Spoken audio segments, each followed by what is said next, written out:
Hello students, welcome back to our channel. So students, in this video we are going to discuss a very important topic which is Kepler's laws of motion. This topic is from your class 11th physics chapter gravitation. Let's start. There are three laws of Kepler which are very important to understand the motion of planets around the sun. First law is called the law of orbits. It states that the orbits of planets are elliptical in shape and sun is situated at one of the foci of the ellipse. What is the meaning of this law? It says that the orbit of a planet around sun is not circular in shape, it is elliptical in shape, and sun is not situated at the center of that ellipse. Sun is situated at one of the foci of the ellipse. An ellipse has two foci. This line is called the major axis of ellipse and this line is called the minor axis of ellipse. Ellipse has two foci. There are 2 points which are on the major axis at equal distances from the center of the ellipse. This is the center of the ellipse. So there are two foci, one on this side and one on this side. So sun is situated at one of those foci, not at the center, right? So orbit of a planet, this is our planet, and orbit of a planet is elliptical in shape and sun is situated at one of the foci, right? This is the first law. Okay. Second law is called the law of areas, which says that the radius vector drawn from sun to a planet sweeps out equal areas in equal intervals of time. That is, aerial velocity of a planet around sun is always constant. What is the meaning of this law? So what is the radius vector? Radius vector is this vector. If I draw a vector taking sun as tail and planet as head, this vector is called the radius vector, right? Suppose in time t, suppose in a month's time, right?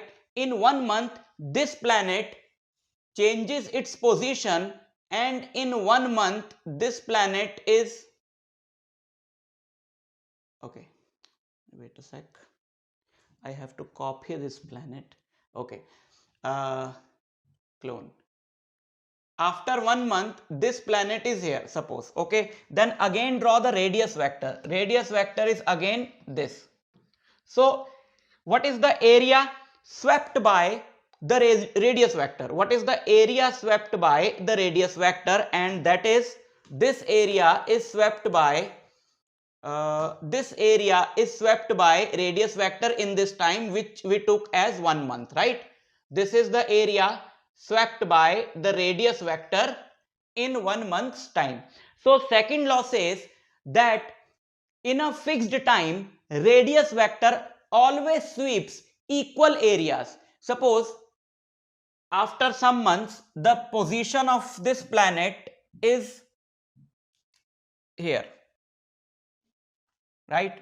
Okay, now if we start calculating from this point and from this time after 1 month the planet is here, suppose. Now again draw the radius vector for both these positions. This is the radius vector and this is the radius vector. So planet took 1 month in going from this point to this point or from this point to this point. So the time is same in both the cases. So this law says that the area swept by the radius vector will also be same. This area and this area, both these areas are same. And since this arc length is greater, radius vector, this radius vector is greater than this radius vector, so this arc length has to be greater than this arc length to keep the area same, right? Which means that the planet travels more distance in its orbit when it is closer to the sun, and it travels less distance in its orbit in the same time when it is far away from the sun, right? So which means that when the planet comes close to the sun, its velocity increases. That's why it is able to travel this much distance in 1 month's time. And when it is far away from the sun, its velocity decreases, because then it travels this small distance in 1 month's time, to keep these two areas same.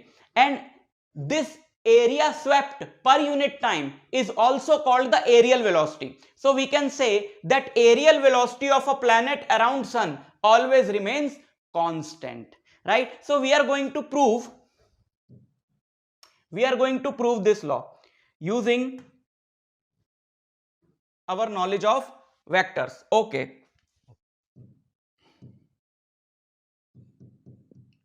let's say this radius vector, suppose, is r, right? This radius vector OA and this point is B, right? This radius vector is r, and obviously this one is what? This one is delta r, which is the displacement vector. We know that this area, from the knowledge of vectors, we know that this area delta A is half of cross product of r and delta r. What is the area of a triangle? Area of a triangle is the cross product of the adjacent sides of the triangle, right? So this area is r cross delta r, correct? Okay, if the velocity of the planet is v, then we can say that this v, suppose the time taken by planet to go from A to B is delta t, so we can say this v is delta r by delta t. This v is delta r by delta t. What's happening? Okay, everything is all right. This v is delta r by delta t. So what is the value of delta r? Value of delta r is v times delta t, right? If we put the value of delta r here, we will get delta A equal to half into r cross v delta t, right? Okay, take this delta t here, because we are going to prove this law, and this law states that the areal velocity of the planet is constant. So we have to prove that delta A by delta t, that is area swept per unit time, that is a constant. So we are going to find the value of delta A by delta t, which is half r cross v, right? Delta A by delta t is half r cross v. Okay, since what is momentum? Momentum is m into v. So momentum of this planet is m into v, where m is the mass of the planet. So what is the value of vector v? It is p by m, right? So delta A by delta t becomes half r cross v, and v is p by m. So we can write it as half m, and r cross p is what? R cross p is nothing but angular momentum, right? You know that r cross p is angular momentum, and since if we consider Earth and Sun, or any planet and Sun, as a system, then the angular momentum of this system should remain conserved, because there is no external torque acting on the system. So L is constant, m is constant, mass of the planet is constant, and half is obviously constant. Therefore delta A by delta t is what? Delta A by delta t is constant. Delta A by delta t is constant. That is, the areal velocity of the planet around the sun is always constant. Third law states that the square of time period of a planet around sun is directly proportional to the cube of its average orbital radius. Since the orbital radius keeps on changing, right? Radius here has small values, here has somewhat big value, and here it has biggest value, right? So average radius of the orbit of the planet around sun keeps on changing, right? The value, not the average remains same, but the value of radius vector, it keeps on changing. So if we take the average value of the radius vector, average value means what? Okay, you can find the average value like this. Just note the position of the planet on the first of every month, suppose. So we will have 12 values of r, and if we add those values and divide by 12, we can get the average value of the radius vector, right? So this law states that t square is the time period of the planet around the sun. For example, the time period of earth around sun is 365 days. So t square is directly proportional to r cube. R is the average radius of the orbit of the planet around sun for one whole year, right? So t square is proportional to r cube. How we will prove this law? Suppose mass of the sun is capital M and mass of the planet is small m. So the centripetal force required by the planet to revolve around the sun, that is mv square by r, and this is provided by the gravitational attraction between the planet and sun. So this is equal to g m. M is the mass of the sun, small m mass of the planet, divided by r square. Now if we cancel two things, m is cancelled by m and one r is cancelled by this r, we are left with v square is equal to gm by r.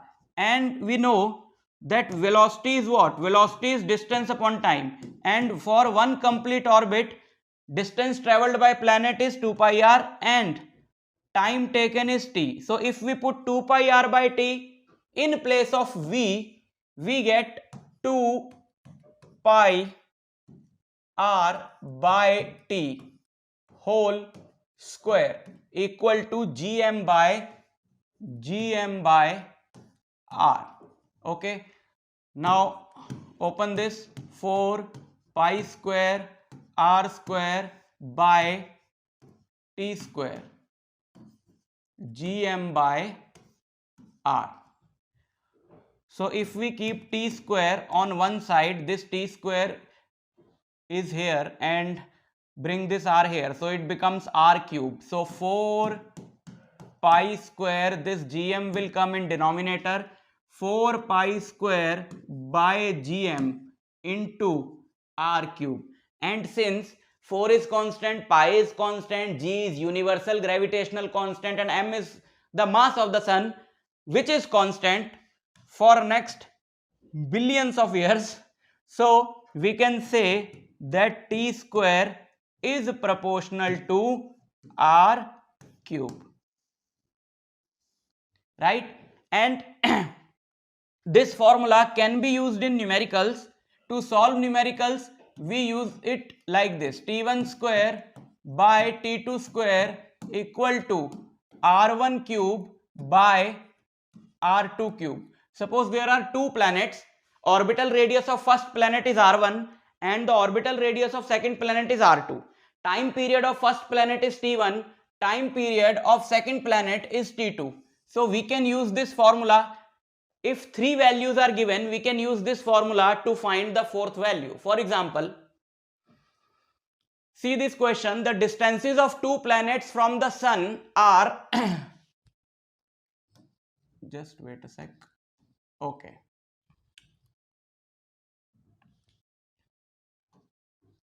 The distances of two planets from the sun are 10 raised to power 12 meter and 10 raised to power 13 meter respectively. Find the ratio of time periods and speeds of the two planets. So orbital radius of first planet is 10 raised to power 12 meter and orbital radius of second planet is 10 raised to power 13 meter. First we have to find the ratio of their time periods. So what is the ratio of the time periods? T1 by T2. Time period is what? Time period is 2 pi R1 by V1 divided by 2 pi R2 by V2, right? 2 pi is cancelled by 2 pi. So we are left with this R1 by R2 into V2 by V1. So the ratio of time periods depends on velocities, but we will find the ratio of time periods using Kepler's laws. So T1 square by T2 square is R1 cube by R2 cube, which can be written as R1 by R2 ka whole cube, right? So now put the values. What is R1? R1 is 10 raised to power 12. What is R2? R2 is 10 raised to power 13. So the ratio of time periods is 1 by 1000, right? If we cancel 10 raised to power 12 by 10 raised to power 13, a 10 will be left in the denominator and the cube of 10 is 1000. Now this is the value of T1 square by T2 square. So what is the value of T1 by T2? It is this. So ratio of time periods T1 by T2 is 1 by 10 root 10. This is the ratio of time periods. And next we have to find the ratio of speeds. So from this equation, what is the ratio of the speeds? From this equation, we can find the ratio of the speeds V2 by V1, and V2 by V1 is equal to R1 by R2 into T2 by T1, right? Which is, what is the ratio of R1 by R2? 10 raised to power 12 by 10 raised to power 13 into, what is the ratio of T2 by T1? It is 10 root 10. Now a 10 will be left in denominator and that 10 gets cancelled out with this 10. So the answer is root 10 by 1, or we can say that root 10 is to 1. Ratio of V2 and V1 is root 10 is to 1, and ratio of T1 by T2, this is R1 by R2, this is V1 by V2, right? So this ratio is V1 by V2. This ratio is V1 by V2, right? So ratio of speeds is root 10 is to 1 and ratio of time periods is 1 is to 10 root 10. So these were the three laws of Kepler. This is a very important topic in chapter gravitation. So prepare it carefully and in writing. I'll meet you in the next lecture. Till then, all the very best.